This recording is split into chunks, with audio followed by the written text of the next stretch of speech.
The 1987 Hong Kong romantic film Rouge, directed by Stanley Kwan, is settled on such of the farthest and softest edges of horror that it can hardly be said to actually be a horror film at all, and yet, as of recently, it is now one of my all-time favorites that I've ever seen. It is such a tender and at times almost cruel film in its honest depiction of people and their nature, and the way that they interact and make decisions in different kinds of love, that I've found myself thinking about it most days since I saw it weeks ago. And being a spin on the classic Romeo and Juliet narrative structure. It tells the story of a courtesan in the 1930s who falls in love with one of her clients, a wealthy businessman who comes from a prominent, well-known family in the area of high standing. Their mutual love will never be abided within their society, and soon his family start to use their massive influence to try and separate the couple, after they come to realize that what they perceived as this silly, impossible romance is more serious than they had initially believed. And the couple, unwilling to live without one another, take each other's lives in her bed in the brothel, to move onto the next realm and hopefully live together in a place that may be more loving, tolerant, and accepting of their affection for one another, despite their social standings in this life. But she returns to this earth in the form of a ghost in 1987, after searching the afterlife of hell for 53 years and not once finding her lover. She has come back to learn if he has gotten lost along the way. She has two options before her. She can continue to wait for her lover who has gone missing, or she can drink a tea in hell that will make her forget her previous life, her lover, everything, and be reincarnated again into this world. And what we have is a journey of two reporters who agree to help the ghost to try and find out what happened in the days after their suicide pact. I've never really fully told this story anywhere, and I think it best fits here. I've always been very bad about giving my projects working titles that are not intended to be the finalized version of whatever I'm working on will one day hopefully be. I can't work on something if it doesn't have a title, but I also can't title something if I don't thematically know what it's really going to be yet. And so I always just give a placeholder title that is intended to be replaced at a later date just for my own mental well-being. I got in trouble with this when I was in college because the first draft of my senior screenplay was just called Heart of Darkness. And when I started my YouTube channel, I knew I wanted it to be genre-focused, but I had no idea what I wanted it to be called. And so, in the meantime, I called it In Praise of Shadows after the essay by Tanizaki, because I felt like it fit well enough and would work until I came up with something better. But I never got around to actually changing it, and then the channel took off and it became too late, and here we are now. But I say all of this as a roundabout way to get to the point that I think that text is very thematically in line with what a bulk of this film is about. Now, obviously, In Praise of Shadows is Japanese, and we're dealing with Hong Kong in this film, but the themes of the passage of time and modernization stay more or less the same. In his essay, you can feel Tanizaki's near anguish at the cultural changes within the society around him, in that post-World War II era where Japan played catch-up to the rest of the world. Everything down to the types of toilets that people used changed from the time that he was born to the time that he was an older man.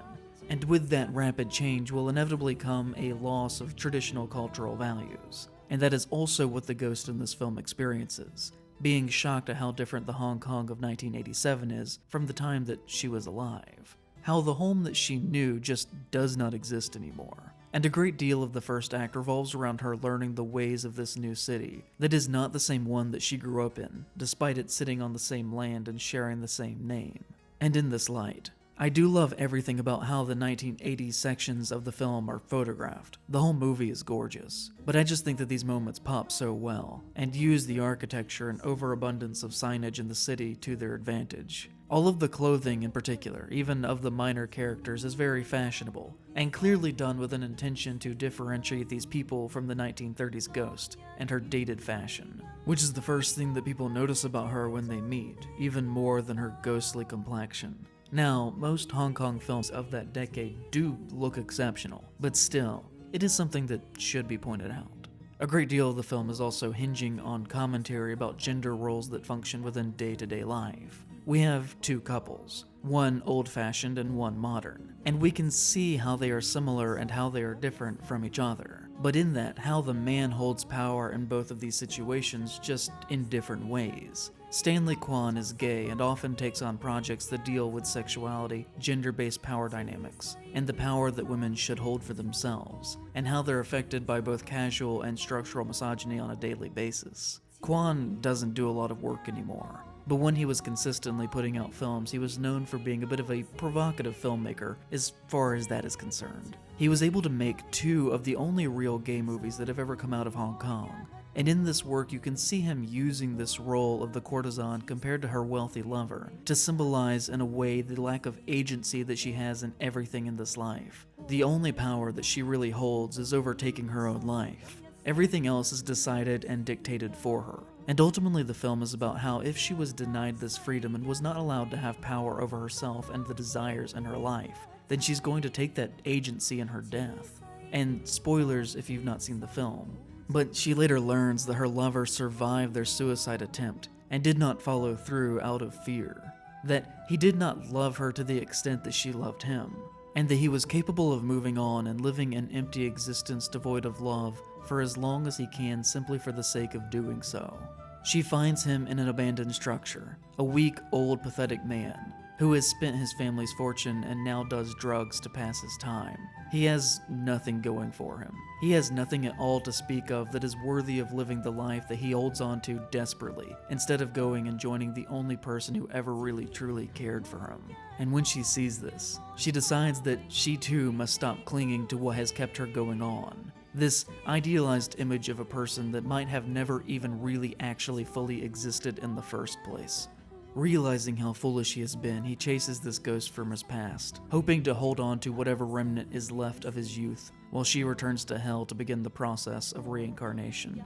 And by seeing this, and helping her find what she needed so that she would be able to move on, the reporters can self-evaluate what they need to change within their own relationship, and how they show love and affection to one another.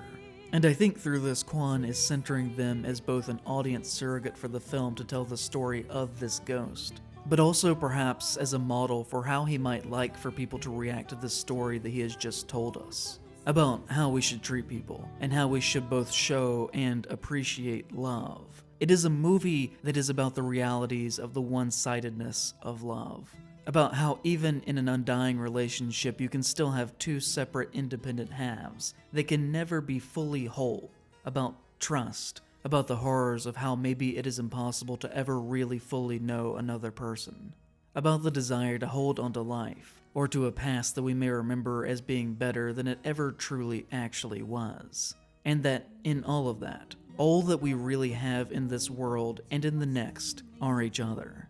And how valuing another person in love is a force so powerful that it can linger like a haunting spirit long after death.